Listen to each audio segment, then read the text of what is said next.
ব্যাপক উৎসাহ ও উদ্দীপনার মধ্য দিয়ে চরমধুয়া প্রিমিয়ার লিগের ফাইনাল খেলা অনুষ্ঠিত। আসসালামু আলাইকুম, স্বাগত জানাচ্ছি বেঙ্গল টিভির নিয়মিত সংবাদ সংযোগে।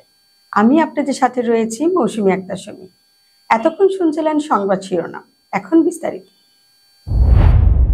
বীরচর মধুয়া প্রিমিয়ার লিগের ফাইনাল খেলা অনুষ্ঠিত। নরসিংদী রায়পুরা উপজেলার বীরচর প্রিমিয়ার ক্রিকেট টুর্নামেন্টের ফাইনাল খেলা অনুষ্ঠিত হয়েছে। এতে কাজী সুপার কিং ও মাহিন ক্রিকেট একাদশ ফাইনাল খেলায় অংশগ্রহণ করেন। মঙ্গলবার সকালে বীরচর মধুয়া মাঠে ছাত্র ও যুব সমাজের টুর্নামেন্টের আয়োজন করেন।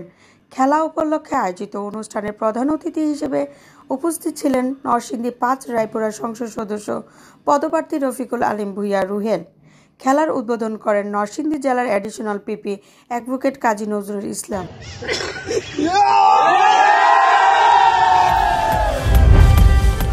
এতক্ষণ আমাদের সাথে থাকার জন্য আপনাদের ধন্যবাদ।